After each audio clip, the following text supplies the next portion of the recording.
like the rest of you, we're trying to make sense of this crazy thing that we call life. I'm RJ. I'm Unique. And welcome to Try Not to Overthink It. Every day we find ourselves discussing many different topics ranging from trending news to the state of our society as a whole. You name it, we've probably talked about it. And after many heated debates, we've decided to expand and share our conversations with you and give them to you from a therapist standpoint, as well as a social worker's point of view, and hopefully get your input. If this is your first time here, we'd like to thank you for checking us out. And we hope that you'll stay and become part of the tribe and participate in the conversations with us. So today we have a guest. So this guest is a very important person to me. She is a former co-worker and actually was very instrumental in me getting my license and becoming an LPC. Ms. Cherie Heron. She is a mental health professional with over 12 years of postmaster's experience working with adults and children in various settings. She is currently a licensed professional counselor and is the lead mental health counselor at Thrive, Alabama, and also provides individual and group mental health counseling in her own personal practice. She has been practicing since, she opened her own private practice in 2019 called Divine Counseling and Consultation, where she offers competent and relevant counseling and biblical guidance to empower, edify, and encourage healing to clients that allow them to take control of their destinies and function productively. So today, with last episode being about mental health mattering, I thought it was very important that we dive further into community resources. For a lot of our listeners who may be experiencing a mental health crisis or dealing with healing through their mental health diagnosis, I thought it was very important to be able to point out certain community resources that they could look to receive services from. For me, it has been my experience, one of the many jobs that I've done over my time of providing services as a mental health practitioner, is that some people tend to not know the services that are available to them. And because they don't know the services that are available to them, they don't necessarily always make the best choices regarding services. Working in the emergency room, I've had the opportunity to sit there and experience people waiting 6 hours to go through the whole process of being triaged, seen by a doctor or a nurse, then to get medically cleared, to then for me to have to come and speak with them, for them to say, hey, I'm just here so I can get pointed in the right direction of who I can go talk to. Not really understanding that you just wasted a whole day, accrued serious amounts of debt, when there's faster and better ways in order to get services. So I hope that with this episode that we can expand upon some of those services, such as private practice and even, some of the other community resources such as Thrive, Alabama. So Ms. Cherie, tell us about your private practice and some of the services that you offer there. Sure. So, like you said earlier, my private practice has been open since about 2019.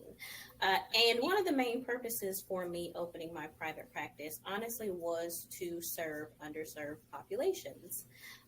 Having worked in community health for several years, there was definitely a need.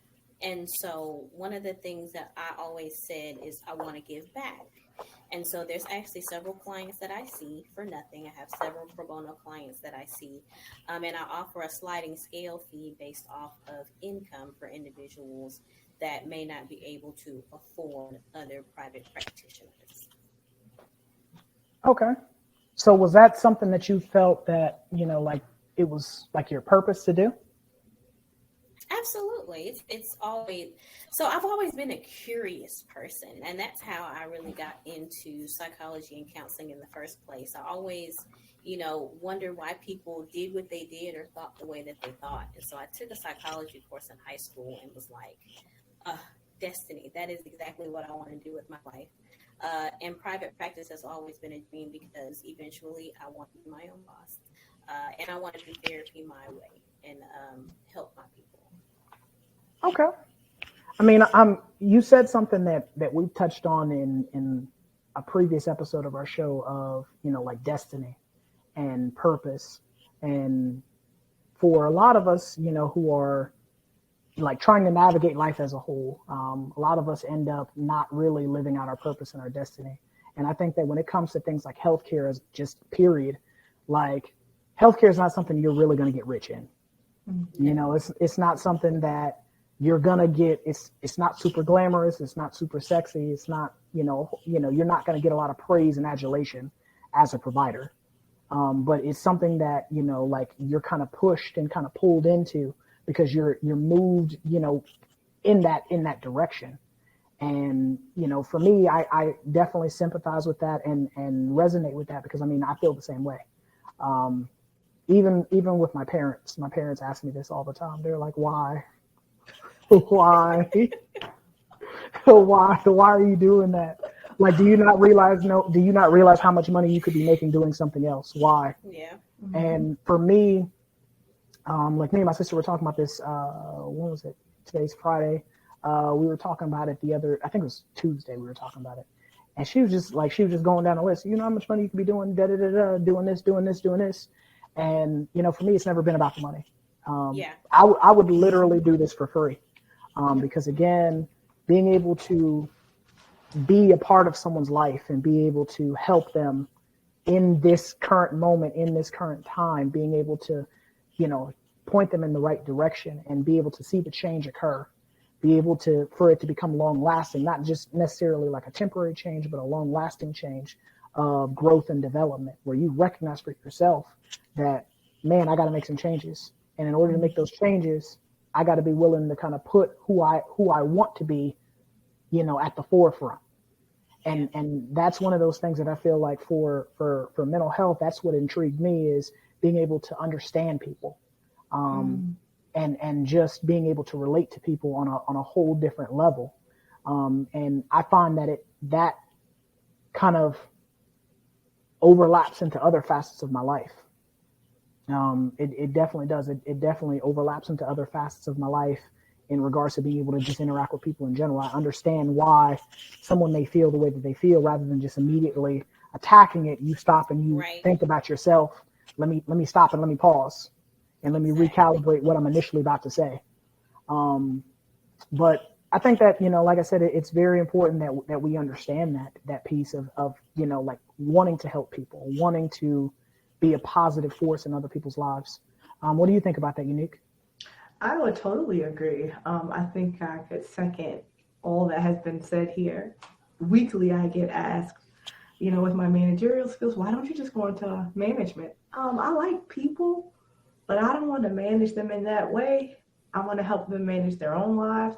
And so I definitely understand just the desire to be a help to someone else and navigate them through that lifestyle. I know that's probably one of our buzzwords as therapists, navigate, a navigation, because we literally are. We handhold a lot.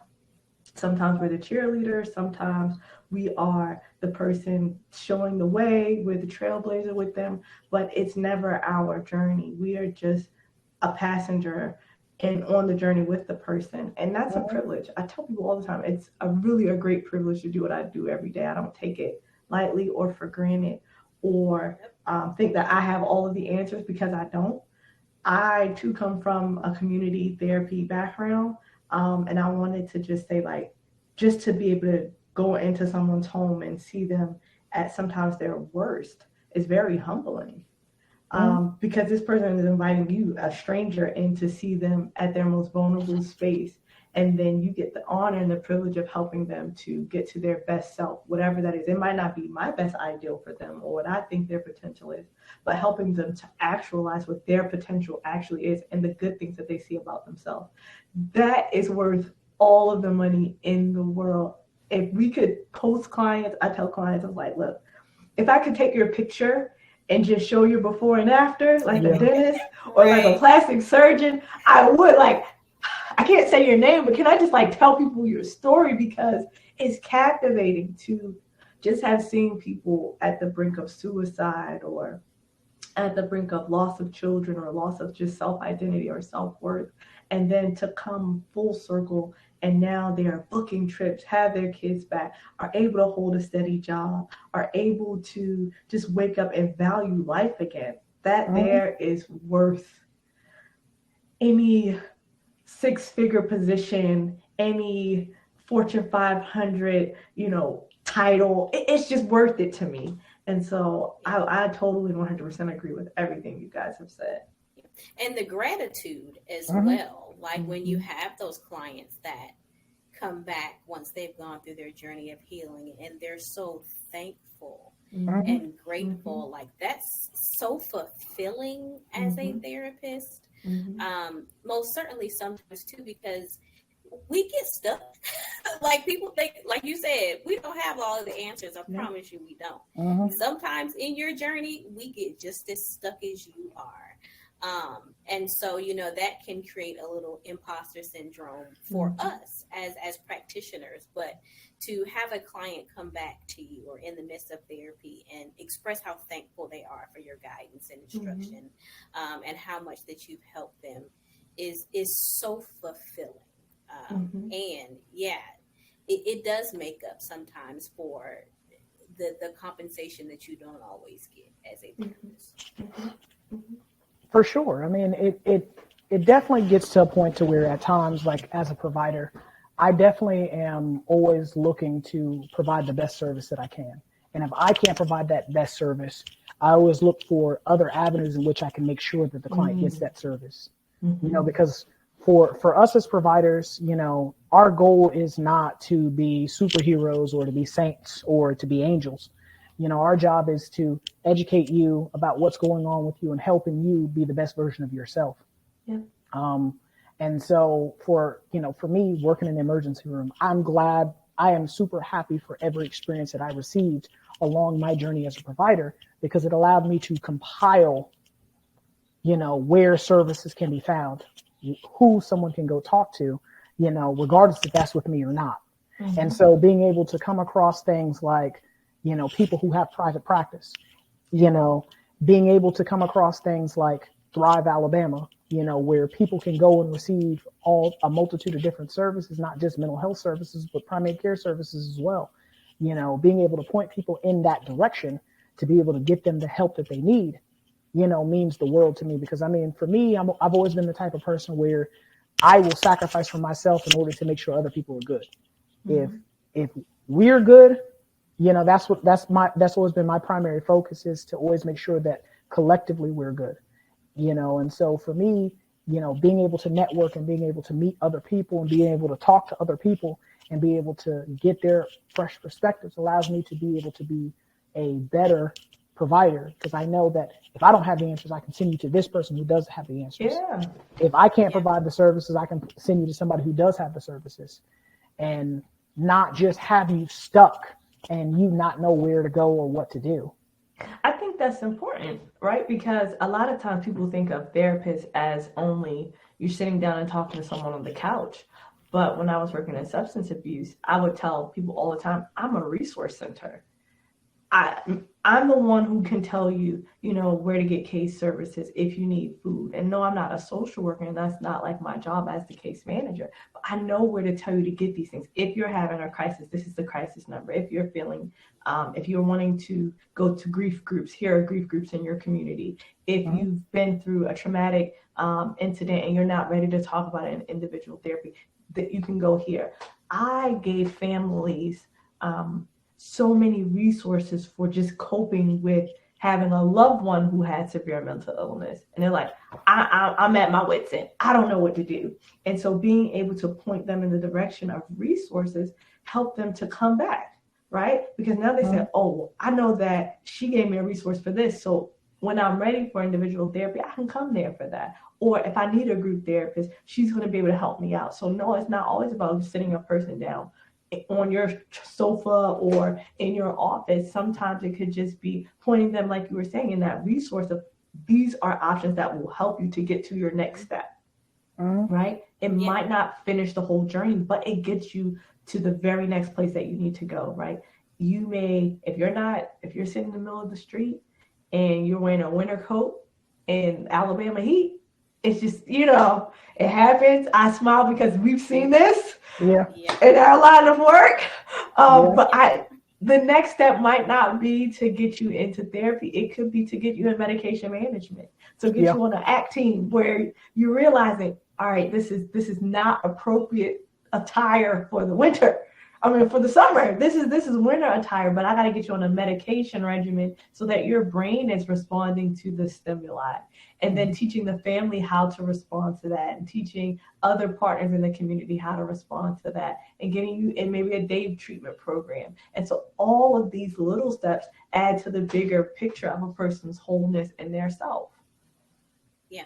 And even kind of piggybacking on that, part of what we do as practitioners as well is helping them assess needs, because sometimes they don't know what they need. They just know they need something. Yes. They know they're not doing well. They know they need help, but they don't know what they need. And so it's being able to do those psychosocials, and figuring out what their current life stressors are. Where are you lacking, to help them assess their needs. That way we know how, like you said, navigate. We know how to help them navigate the community resources. You hit an important part, like when you talked about those benchmarks. One of the questions that we ask, I know we've all asked it, how long has this been going on? That is so important for our population and the people that we serve and the families that, are surrounding their support networks.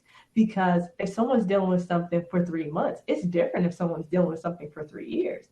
The resources I'm going to give you are totally different, right? Exactly. If I'm dealing with grief at a 3-month mark, as opposed to this is something you've been battling for 3 years, this grief may have turned into full-blown depression.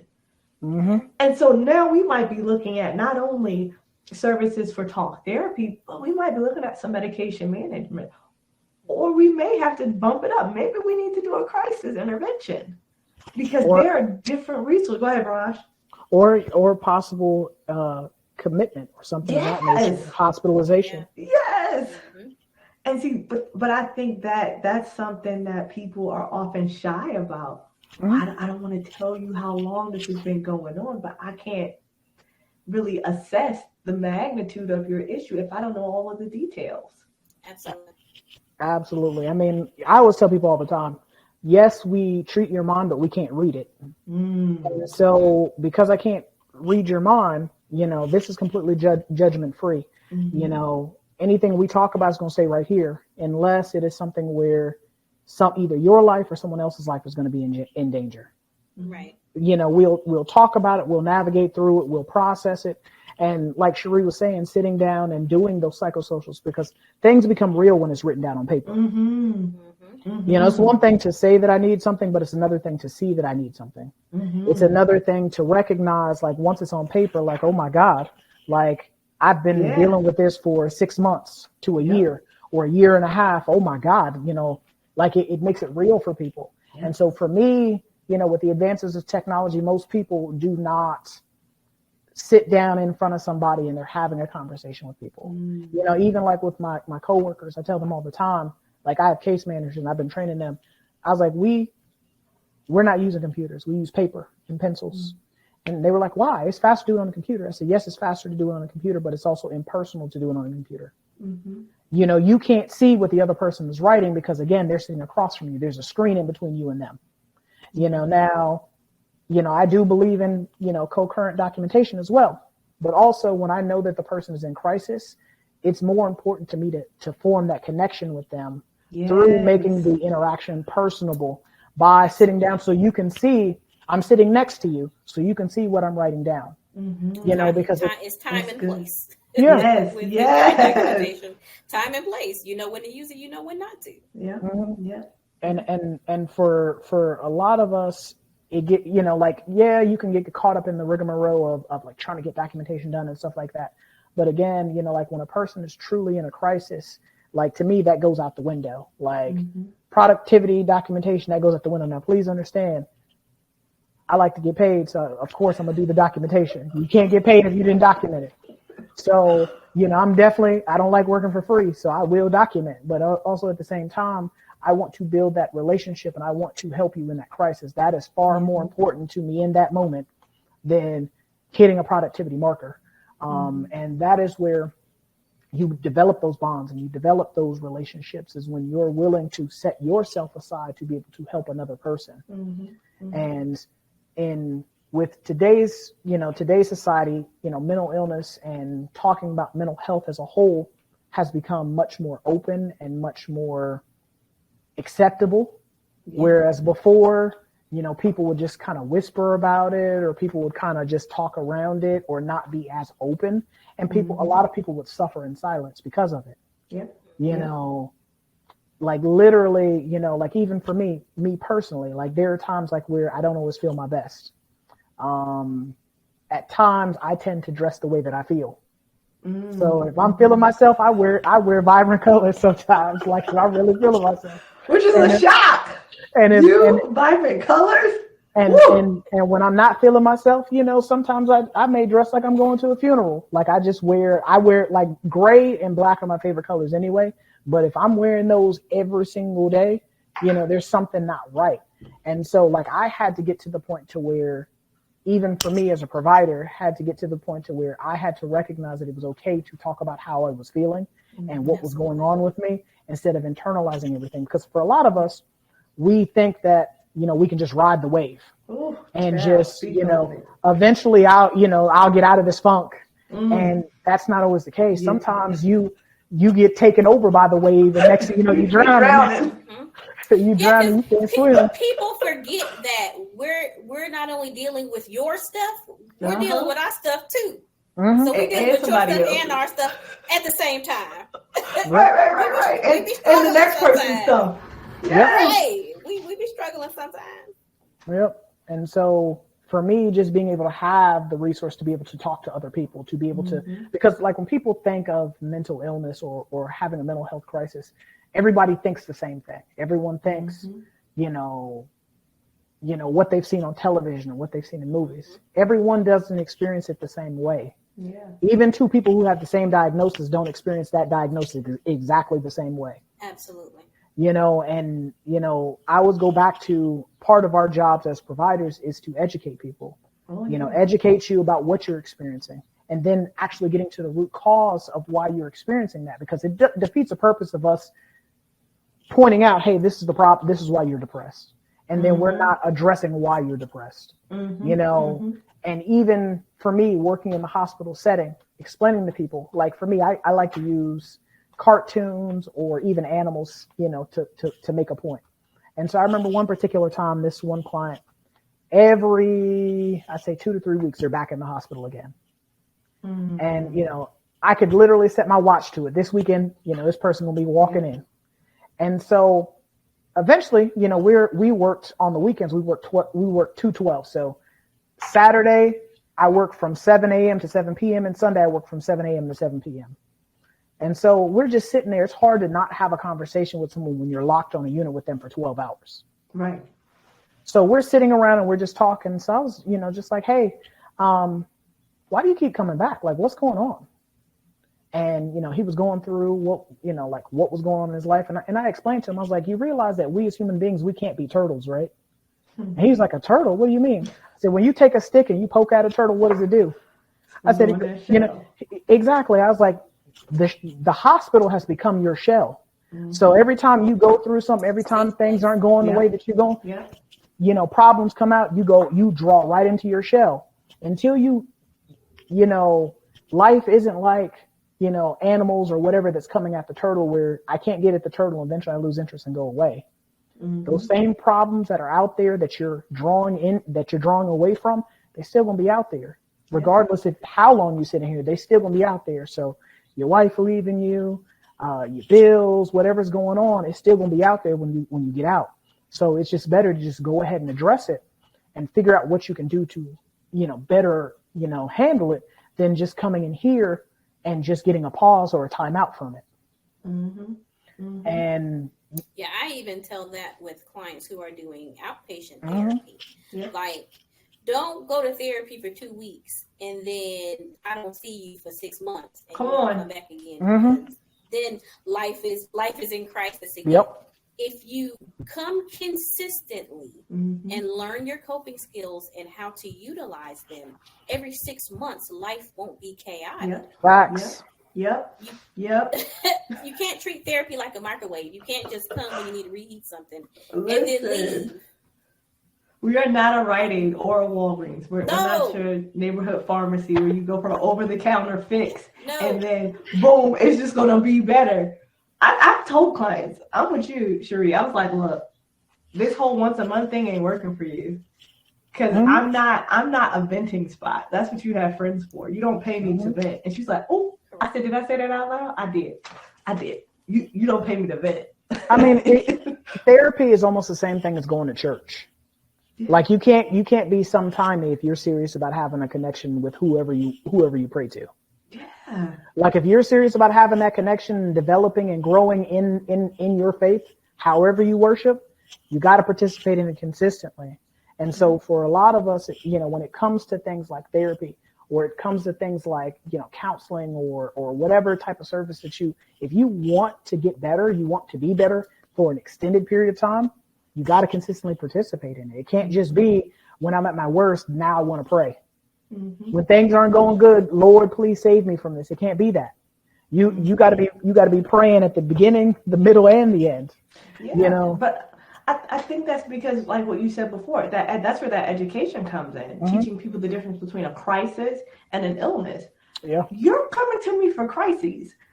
You can't live in a crisis. You can't be in survival mode every day for the rest of your life. You will die. Literally. Like, that's not a euphemism. Like, no, that's an actual fact. Literally, you will die. You just won't wake up one day because you're in freaking survival mode. Okay? You're going to do something crazy and you're going to dead yourself. So it's about teaching them, look, this is what you have going on. This is the grass line, the baseline roots of what's happening here. Mm-hmm. I mean, something like depression. You yelling at your kids. You done been in several relationships. You done quit some jobs because you done went off on somebody. Your road rage is on a 10. Your bills are underpaid. And so they're coming to you for all of those crises. But the bottom line is you're depressed. Let's talk about your depression. But I can't work on your depression in one session. Mm-hmm. No. I don't have a magic wand. I tell clients that all the time. I am not a magician. I'm pretty savvy at a lot that I do, but I'm not a magician, okay? I can't magically make your problems go away, but you can with some consistency, right? Mm-hmm. Learning about your depression, learning your triggers, learning how depression shows up in other areas of your life, because when you understand that, now you're, like you said before, I think it was you, RJ, or Sherry, who said, you're not going to have a crisis every 6 months. Because at your 6 months mark, you already know, if you're coming to therapy consistently, how to work through that. You're able to pull on those coping skills to say, okay, well, when I was talking to Sherry in therapy last month and I was going through this when my boyfriend was like acting crazy, or I was acting crazy, we talked about communication skills and we talked about reframing. And so now I can use those same skills when my boss is getting on my nerves and I'm feeling gaslit. Oh, all right, well, let me reframe in this instance too. And then I can process that moment, right? That's a good therapy word for it. I can process this moment with my therapist. Exactly. Yep. All right. I'm not calling my therapist, what should I do? No, I'm processing. Hey, Sherry, remember we learned those skills. This is how I apply the skills that we learned. And we can process what we did well, what we could have done better. How did it work? How did it feel? What did we like?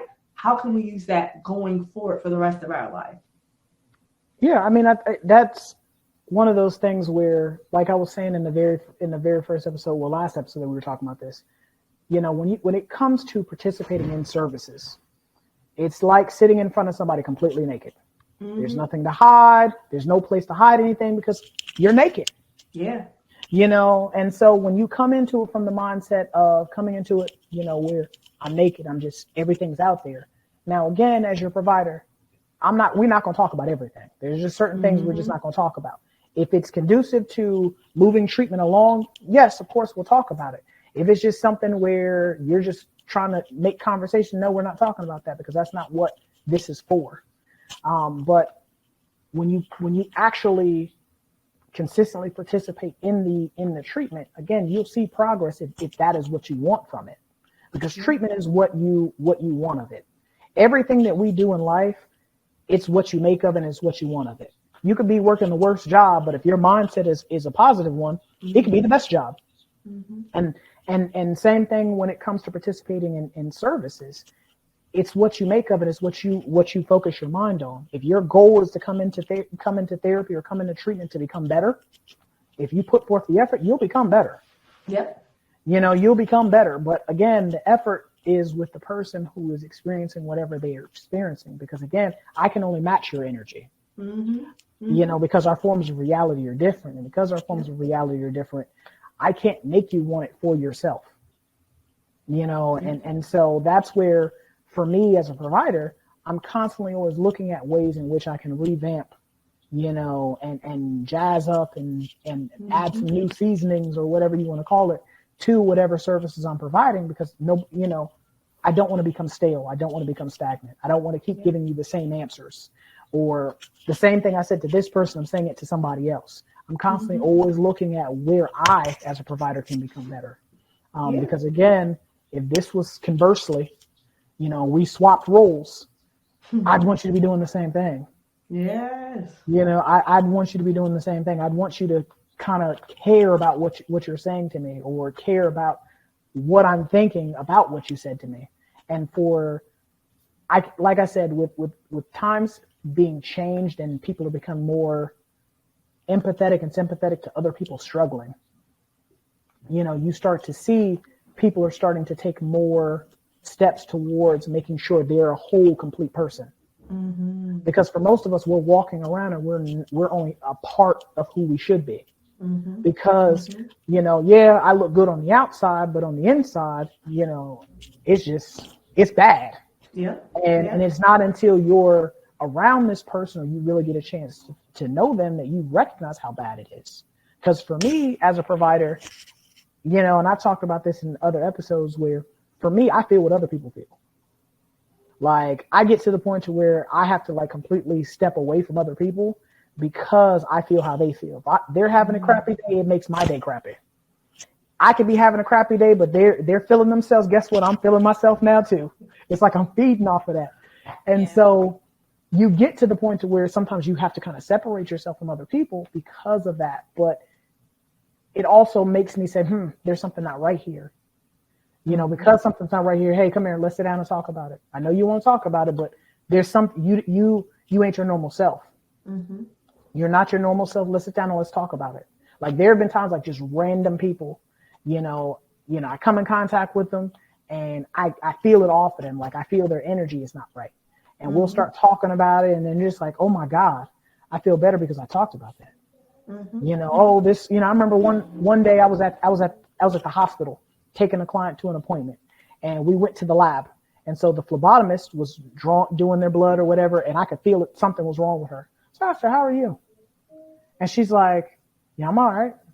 I was like, why? And I ask people, whenever people say, yeah, I'm all right, I'm okay, I ask people, why not super fantastic, or why not great? And she was like, so she started telling me, I have this health issue going on and blah, blah, blah, blah, blah, blah, blah.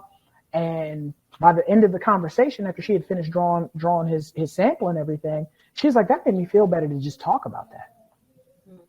I feel a whole lot better. She said, because like I told her, I said, pray about it, but you can't stress yourself about things you have absolutely no control over. And for a lot of us as human beings, we're so used to being masters of everything that we put our hands on, that the moment we face any type of adversity or any type of friction in regards to control, we don't know how to respond to it.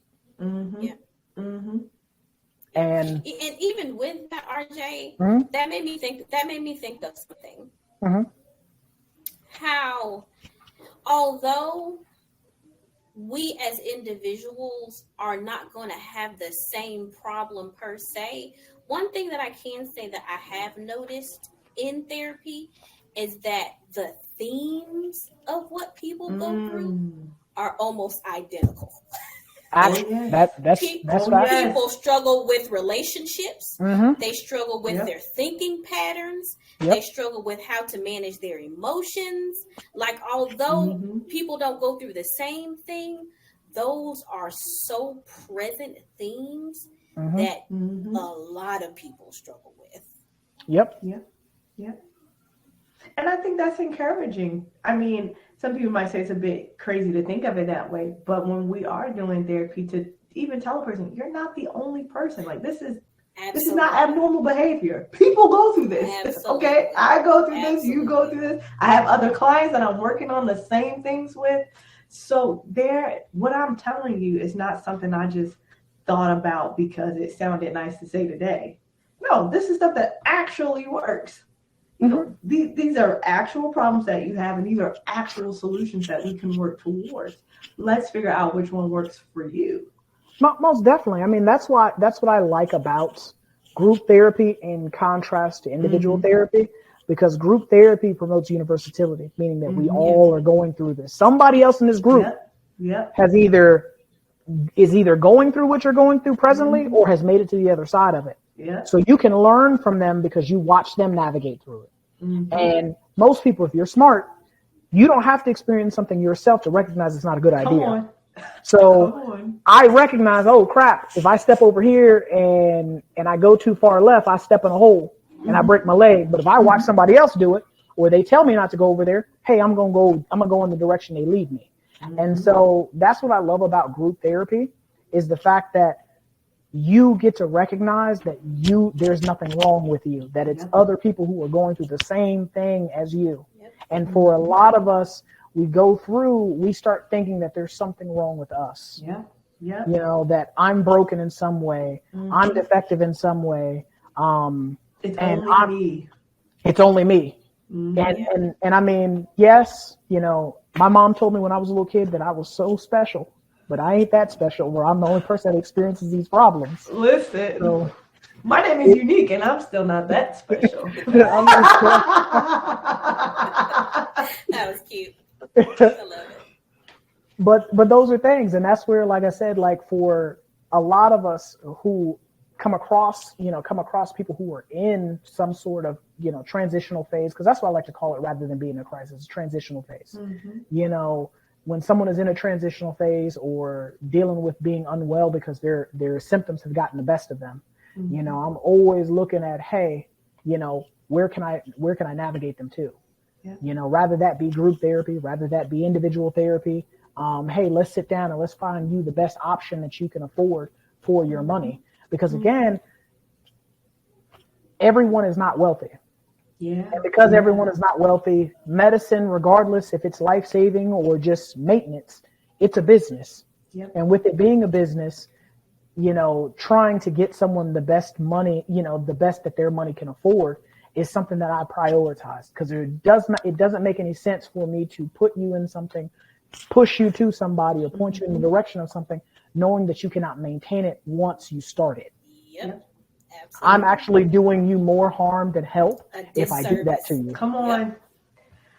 And I cannot tell you how many times I've had that argument with doctors, psychiatrists, where it's like, this person doesn't have insurance, but you put them on an injectable that's like $1,000. Latuda. How? Right. Like, why are we doing this? I'm like, why does that make sense? You know, or like I have one client, he's on a heart medication. The heart medication is like $200 something. I'm like, he can't afford that. Non-compliant. No, they're not non-compliant. They're just they can't afford it. It's not a plan that could work for them. Or if the service is super inconvenient, you know, like to me, that's something I push for as well. Convenience. I'm more likely to participate in things that are not an impediment, or inconvenient for me. So for me as a provider, you know, I will work around my person's schedule. What you got going on this week? What day and what time works best for you? Oh, well, anything. No. It's not about what I want. What works for you? Because my goal is to get you the service. It don't matter. I got to get you the service 8 o'clock in the morning, 8 o'clock at night. My job is to get you the service. So you tell me what day and what time works for you. And when you start to develop and establish those relationships with people, people are more likely to participate in the service because it's not inconvenient for them. Oh, that's good. I think that's one of the reasons why I found so much success in my private practice, because my private practice is all evening hours. I see clients from 5:30 p.m. to 8:30 p.m. 4 days a week. And they love those hours because, for one, you don't have to rush during the lunch break. You don't have to take off. And people are looking for those evening and Saturday hours. Mhm. because of it's inconvenient sometimes to have to schedule therapy between 8 and 5. So I completely agree I with think you. y'all hit it like that's. I mean, that's something that we don't like to talk about as providers. How we do strive for people to get the help that they need, but there it is some inconveniences. People at work, they have kids, and we're like, no, go to therapy, go to therapy. But you're telling me to do something that doesn't fit in my life, and it's Facts. supposed to help me. How? Hmm. I can't even show up to it, right? Or I Yeah. don't have money to get, or I'm at work all day. I need it to be online. I know a lot of people do not like telehealth, and now I am saying it. I hope telehealth stays around because it has given people access to services that once they just Yeah. didn't have time for. I Yeah. mean, I live here in Atlanta. You're not getting anywhere without driving an hour, and that's a 1 mile. Like you're going 2 miles, and it's going to take you an hour to get there at certain times of the day. So if I schedule a therapy appointment, I've missed my appointment. Or you had to lose half a day's worth of work in Yeah, order to go to a 1 hour therapy session. right, right. Because it's going to take me 3 hours round trip, right? It's going to take me an hour to get Exactly. there, the hour for my session, and then the hour to get back to work. That's 3 hours worth of work. Yeah, and When a I lot of and a lot of jobs don't want to let you off anyway. nope, they don't. So then you then have to then go, and because one of the guys that I work with outside of working in mental health, he was talking about that. He was talking about how having to explain to his boss, his supervisor, why he needed to be off, Mm-hmm. in order to go receive psychiatric services, and how humiliating and how embarrassed he was about having to do that. Mm-hmm. And so, like I told him, I said, this is the thing, man. I get that you feel embarrassed, but again, you have nothing to be ashamed of. Yeah. You are who you are. And if your boss cannot be supportive of you trying to be the best version of yourself, then maybe that boss isn't the boss for you. Mm-hmm. Mm-hmm. And so for me, also, like I said, I'm with you in the whole, the round trip thing. I have that conversation with doctors all the time. If you're, injectables twice a month, that's not a feasible thing. 3 times a day medication, that's not a feasible thing. As a person that's not in a transitional phase or have a mental health diagnosis, I barely remember to take allergy medicine every day. Come on. I'll realize that, I forgot to and take don't it. want to either can't remember it or don't want to take it. Listen, Yep. listen. I start They gotta sneezing. set an alarm to remember the alarm. Exactly. Because I'll start sneezing. I'll be like, God dang, I ain't take no medicine this morning. And take the allergy medicine. I'll be like, Right. can't So take you're it later in the expecting day. somebody who is hearing voices and seeing shadows to remember to take their medication Right. at 9 a.m. and 9 p.m. every day. yeah. Listen. One of the things I've given my clients the permission to do is to text me. Mhm. And they're like, wait, I can do that? I say, yeah, I'd rather you text me at 3 a.m. I might not answer it at 3 a.m., but you need to get it off your chest. Text the whole book. I'm going to read it at 8 when I get up, or when I'm dropping my kid off at the pickup line for school. I'm going to read it at 6 a.m. And I might respond at that point. And if I think it's deep enough, I'm going to tell you we need to figure out when you can meet in your schedule outside of our normal meet time, because we need to talk about this without text message. And they're like, wow, I've had a client to drunk text me and be like, I just needed to get it off my chest. I'm so sorry for that. I said, why are you apologizing for something I've given you permission to do? I said, did it help? Did you feel better? He's like, yeah, because I didn't go home and yell at my wife. I was like, we got it. That's what I'm creating, a safe space for you to learn. These are the people that I can trust in these moments. And now when we have our session, we can talk about, all right, well, what was going on in that moment? What was that trigger, right? How did we get to that place? So those texts, and I think some providers feel like, well, if I give a client that much leeway, then they're going to abuse it. I can count on one hand. Some do. 3 and some do. I've never Some do. had a client abuse. I haven't either. Some do. I literally had to have that conversation twice this week, where I was like, listen, you call like we go together. Okay, see. Like literally, my guy was calling like 5-6 times every day. Come on, my man. No. Come on. Like, I mean, but those chances, out of your clients, that's 2. that's 2. That's Yeah, 2. it's the overarching is it's usually not going to happen. Yeah, most of them, Yeah. most of them respect your boundaries. Mm-hmm. If you build that rapport Uh-huh. with them, Yep. Yep. and you set those boundaries and expectations up front Mhm. from the Mhm. beginning, Yeah. they'll Yep. respect them. But you can't allow them to do it for a year and then be like, okay, I got to put boundaries in place. Exactly. Yeah. No, it's not happening. You can't It's not change. happening. You can't change the rules of the game halfway through. Right. Yeah, but I mean, like, those are things that I think now we're talking about services that we provide that are not the billables, right? Those are, because people say all you are in it for is to make money. No. No, I don't make any money responding to a text. I don't Nope. make money responding to a 911 crisis call. What should I do? Or referring somebody to a resource that's not me. I make Mhm. $0 from that. Yep. We don't work in a business where we get money commission off of referrals. Nope, not at all. I mean, I do not. listen. I wish we did make money off of, like from the pharmacy rep say, hey man, I just Look. fill out this paperwork, man. I need you to cut me some of this money, because I'm a big proponent of, affordability of services. Affordability, that is like the key thing. It don't matter what the service is, can I afford it? Yeah. Because if I can't afford it, I know they can't afford it. Uh-huh. And if they can't afford it, they're gonna be in dire straits. Yeah. So trying to prevent that, I address that immediately. How much does this cost? Okay, is there a cheaper option? How much is the generic form of this medication? Mm-hmm. Because for a lot of people, they don't know, and I don't know why people don't explain this to their clientele, is a lot of these medications that your prescriber may prescribe you, they have generic forms. Yep. There's things called GoodRx where you can actually go on there, type your medication in, Mm-hmm. and it will tell you the pharmacies that, they'll give you a coupon, or it will tell you which pharmacies at which place sell it for the cheapest price. And then also there are things called some medications have a PAP, which is called a prescription assistantship program, where if you have the right diagnosis, you justify the need for it being, free or potentially reduced, you can get your medication for a whole year.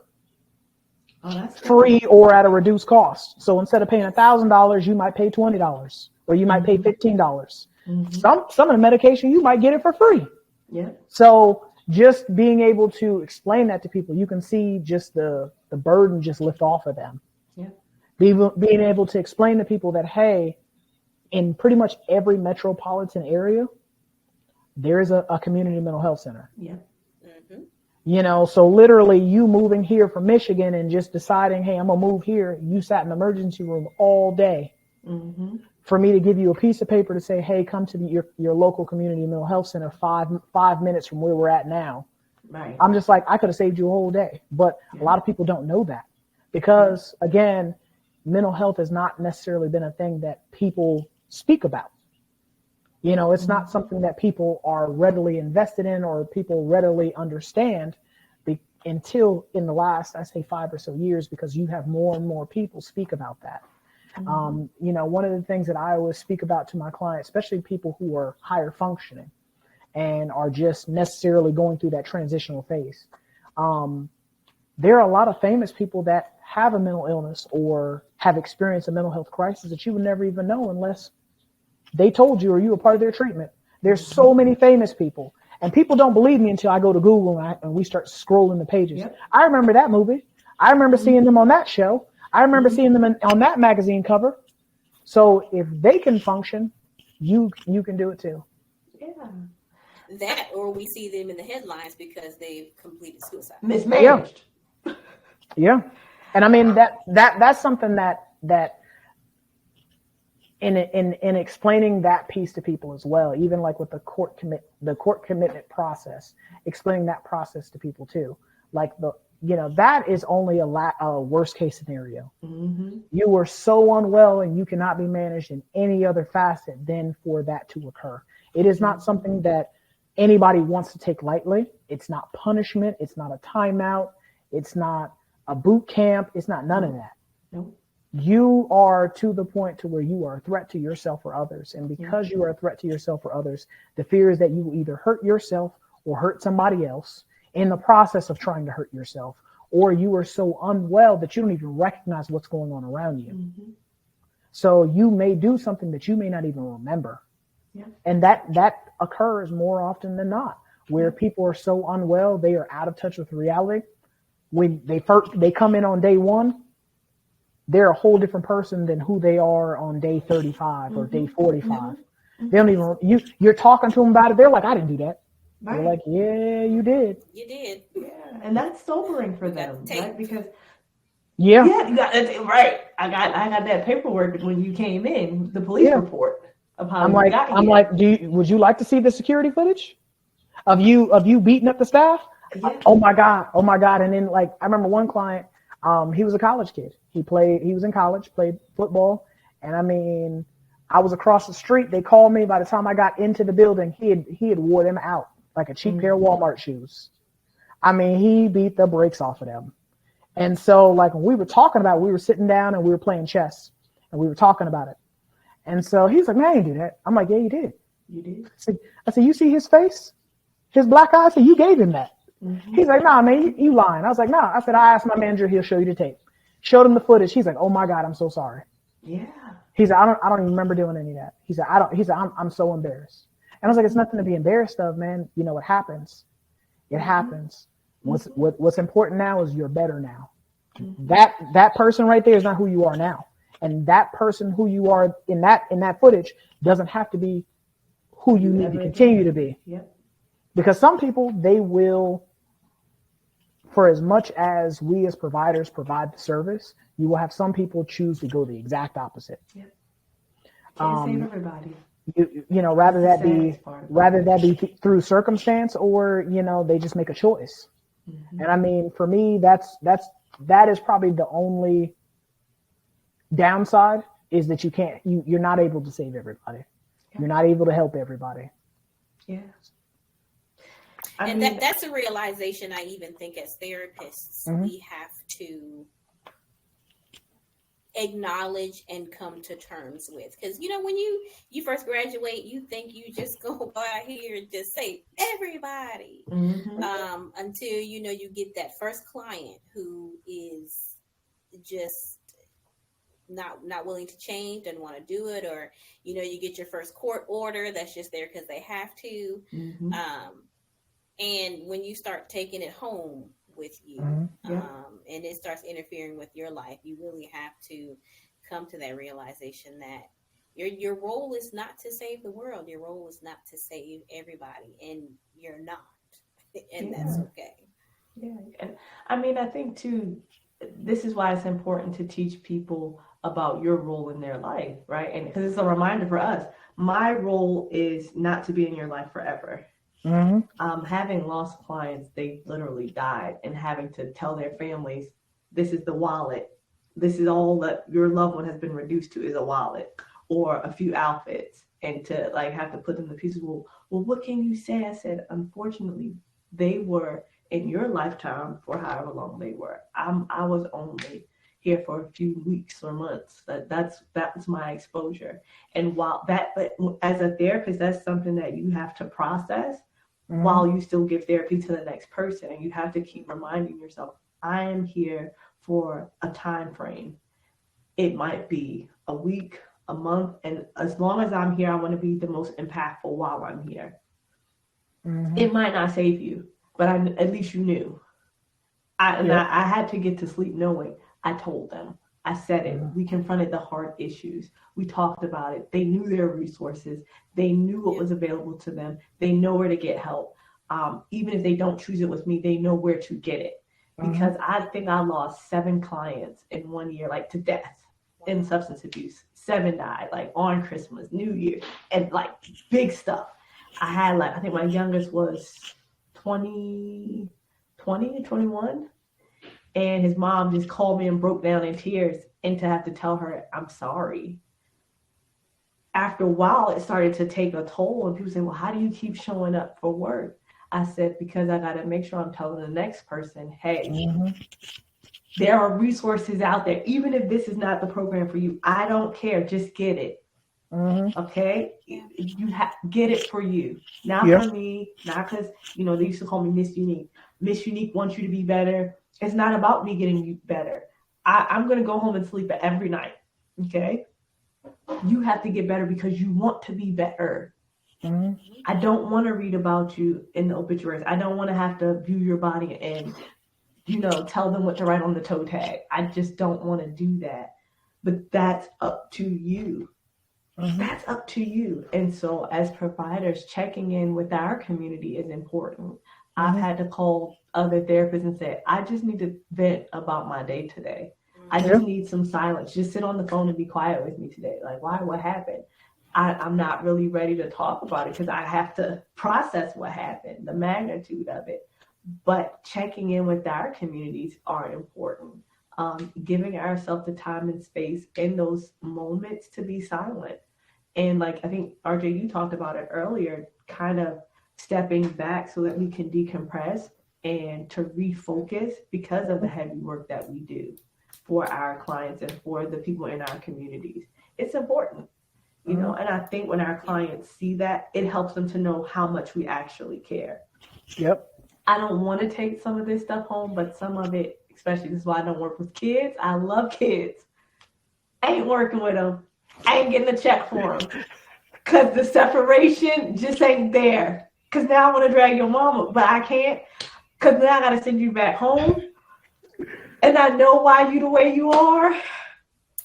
That is exactly why I don't work with kids. If you got, half of the problem is the parents, and the parents don't want to do nothing about it.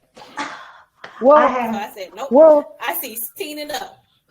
Yeah. Because then I don't have to deal with your well, parents. not even just that, You can make your own medical but decisions. the issue is this right here is like when it comes to like even now with the way that we handle problems, like we are in a stage where people aren't really addressing their problems. Mm-hmm.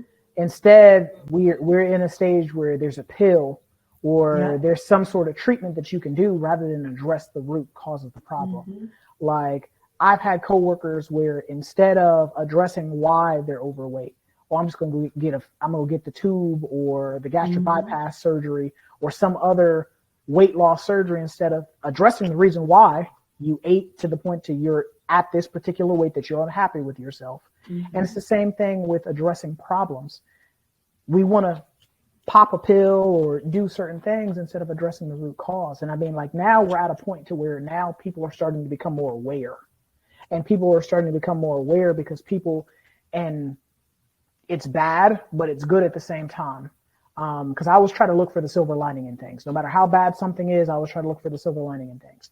But you see athletes, people who millions upon millions hold in high regard. They're starting to say, yeah, my mental's messed up. Mm-hmm. And because my mental's messed up, I was having these thoughts. Mm-hmm. I was having these thoughts of taking my life. I was having these thoughts of just doing something that I can't take back. I can't rewind and undo. Mm-hmm. And so now because those people are saying these things, guess what? Now other people are saying, you know what? Because he said it, I experienced that too, so I can talk about it.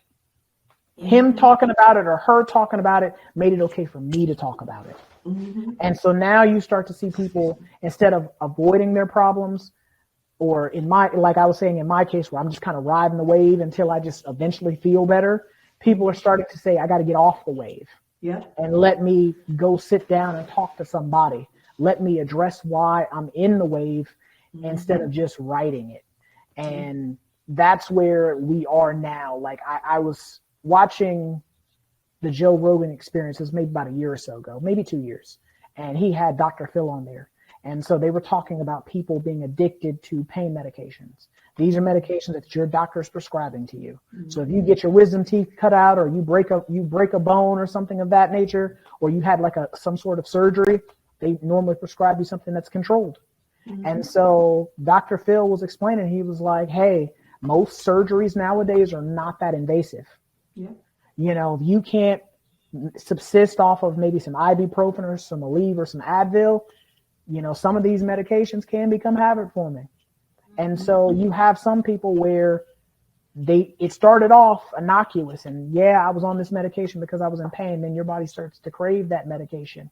And that's become a problem now where people are starting to becoming addicted to the things that were meant to help them. Yeah. And so for me, that's where I understand that medication helps, but medication is not the only thing. So yes, medication's a very important step in the right direction, but also addressing the root cause of your issues is a huge plays a huge part in it as well. But that's like everything we said. It's medication is a holistic. tool, Yeah. right? Yeah. It's a tool for the bigger picture, Holistic. right? So coping skills, a tool. Medication, a tool. Therapy, a tool. Group therapy, a tool. Building trauma support, a tool. Communication is a tool to your holistic self. Mm-hmm. And they're not mutually exclusive. Utilize them together. Together. You have For your to. optimum success. Hello. You Like have to. you are the package, and everything else is what's in the package. Like it's like when you're making a cake.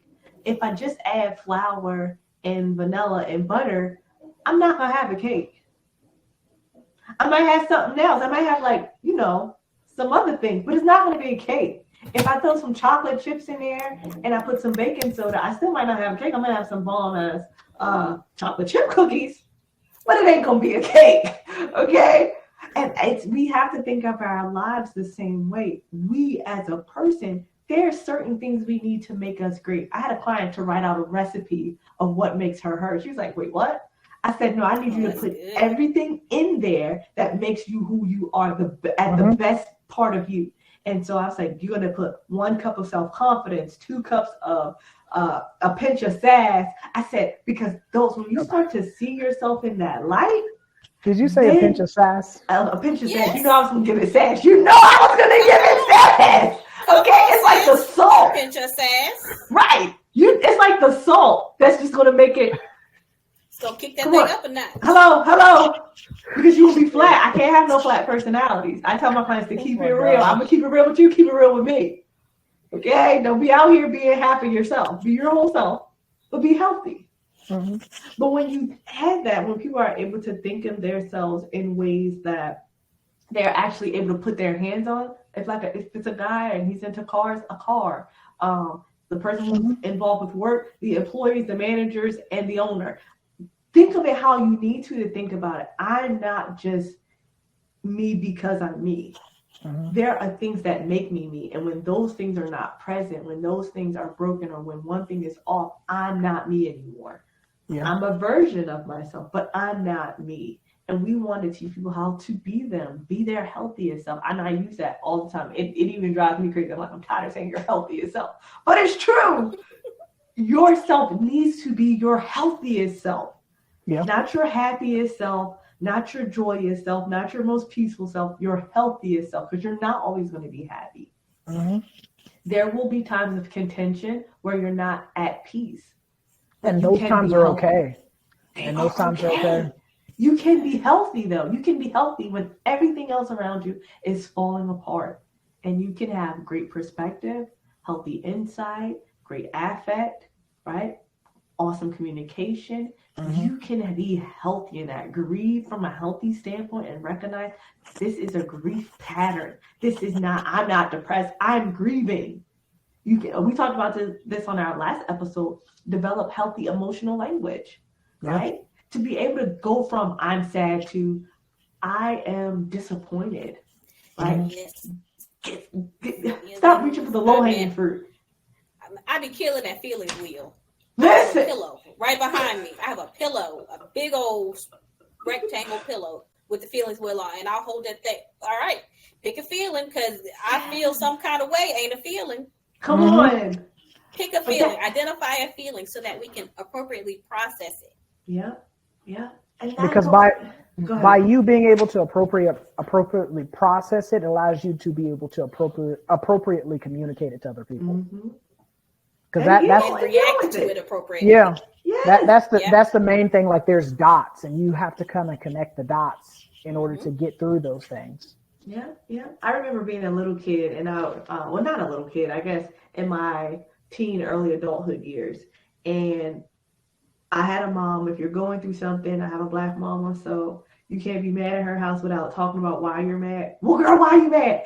But me personally, I'm a processor. Like I need to figure out why I'm mad or if I'm actually mad.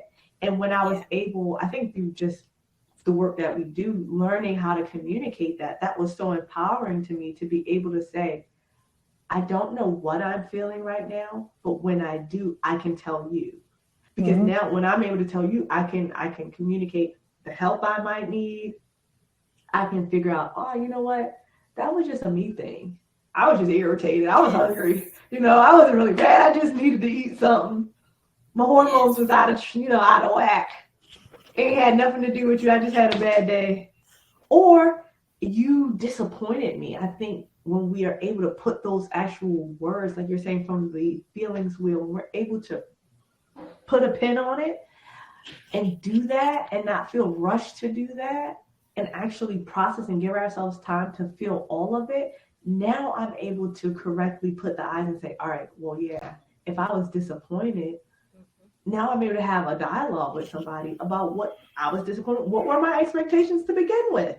Now I'm looking at my expectations. And were those healthy expectations, or were those, were they unrealistic? Yep. Right. And so it just opens up a world of fullness of life when you are able to give people the words to identify what they're feeling. Because I tell people, your thoughts control your feelings, and your feelings control your behaviors. So when I'm able to loop all of those things together, child, ooh, you're not gonna need me no more, and that's all right.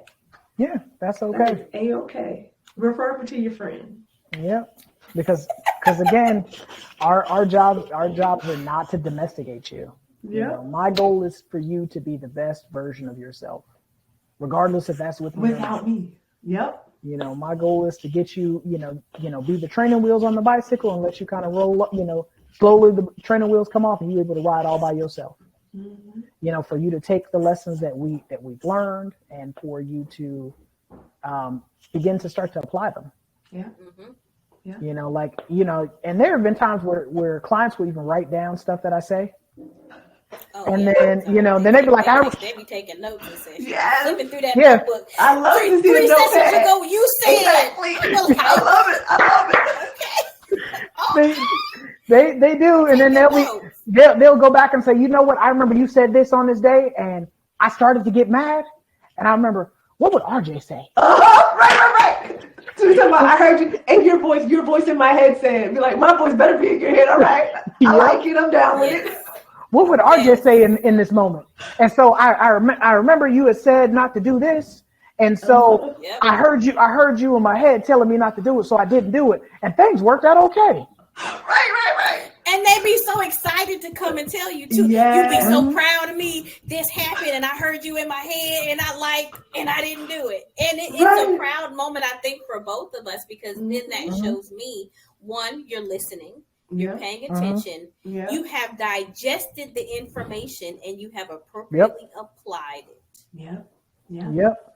We're doing and that's the point. I'm holding you accountable now because I know you got it. Mm-hmm. We're not slipping back. So don't come 2 weeks from now talking about how you went off on nobody, because we're not now backsliding. I know you know how to apply these coping skills. Right, exactly. Right. And so I have these flags.